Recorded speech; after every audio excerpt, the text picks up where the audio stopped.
इस बूढ़े आदमी ने एक ही नजर में देख लिया कि जो छोटा घोड़ा सस्ते में बिकने वाला है वो कोई मामूली घोड़ा नहीं बल्कि बहुत खास है। इसलिए उसने तुरंत बोली लगा दी। उसे लगा कि सस्ते में काम बन जाएगा, लेकिन अगले ही पल पीछे से एक और आवाज आई जो बोली बढ़ा रही थी, और वो कोई और नहीं बल्कि बूढ़े का सबसे बड़ा दुश्मन था। वो उस इलाके का एक मशहूर जमींदार था। उसे घोड़ों की कोई परख नहीं थी और ना ही उसे किसी नए घोड़े की जरूरत थी। ये साफ था कि वो बस इस बूढ़े को नीचा दिखाना चाहता था। आस पड़ोस के लोग बूढ़े को रुकने के लिए कह रहे थे, क्योंकि उन सभी की रोजी रोटी उसी जमींदार से चलती थी। पैसों के मामले में वो जमींदार के आगे कहीं नहीं टिकता था, पर बूढ़ा हार मानने को तैयार नहीं था। उसकी इस बात से दोनों की जिद और बढ़ गई। एक मामूली से घोड़े के लिए ये कीमत बहुत ज्यादा थी। जमींदार के बेटे ने भी अपने पिता को रोकने की कोशिश की, लेकिन वो नहीं माना और उसने बोली और भी बढ़ा दी। बूढ़ा आदमी चाहता तो वही रुक सकता था और उस बेवकूफ जमींदार को फंसने दे सकता था, लेकिन बूढ़े ने पूरे घमंड के साथ एक ऐसी बोली लगाई जिसने सबको हैरान कर दिया। उसे लगा जैसे ये घोड़ा जीतकर उसने पूरी दुनिया जीत ली है। उसे इस बात का जरा भी अंदाजा नहीं था कि सिर्फ अपना रुतबा दिखाने के लिए वो खुद एक जाल में फंस चुका है। जमींदार के लिए तो ये बस एक मामूली सा खेल था, और जैसे ही हथौड़ा बजा और सौदा पक्का हुआ, बूढ़े को एहसास हुआ कि वो पूरी तरह से कंगाल हो चुका है। पास ही खड़े खेत जोतने वाले बड़े और सस्ते घोड़े के मुकाबले ये छोटा घोड़ा किसी काम का नहीं था। जाने से पहले जमींदार उसके पास आया और मजाक उड़ाते हुए बोला,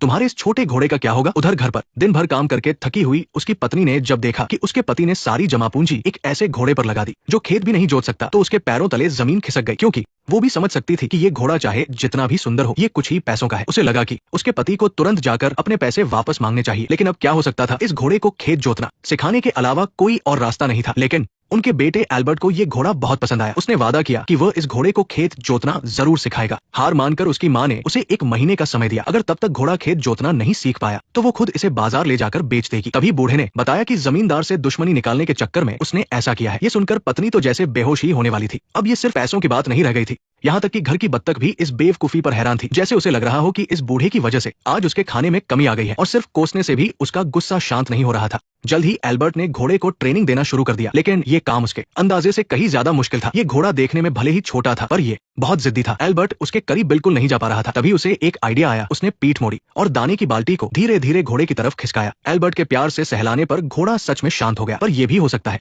कि वो बहुत भूखा था। एल्बर्ट ने घोड़े का नाम जोई रखा। अब से वो उसका अपना घोड़ा था। माँ ये सब कुछ दूर से देख रही थी। एल्बर्ट ने अपना वादा नहीं तोड़ा। वो हर दिन जोई को खुले आसमान और हरी घास के बीच ट्रेनिंग देता रहा, और हैरानी की बात ये थी कि जोई जैसे इंसानों की भाषा समझता था, चाहे रुकने का इशारा हो या पीछे आने का। भले ही शुरुआत में उसे समझ नहीं आता था, लेकिन जैसे ही एल्बर्ट उसके कान में कुछ कहता, जोई तुरंत सब समझ जाता था। उसकी आंखों में एक अजीब सी गहराई थी। इसके बाद चाहे वो कहीं भी हो, ये सीटी बजते ही जोई तुरंत भागकर एल्बर्ट के पास आ जाता था। वे दोनों हमेशा साथ रहते थे। कभी कभी एल्बर्ट जोई के साथ मजाक भी करता था। सीटी सुनकर जोई दूर से दौड़ता हुआ आता, पर वहाँ उसे कोई नहीं दिखता। जब वो अपना सिर ऊपर उठाता तब उसे समझ आता कि ये लड़का बदमाशी कर रहा है और ऊंचे पेड़ पर छिपा बैठा है। उधर जमींदार भी अपने वादे का पक्का था। हर बार लगान वसूलते समय वो अपने साथ गुंडों की एक पूरी फौज लेकर आता था, जैसे आज किसी की जान ही ले लेगा। कागजों के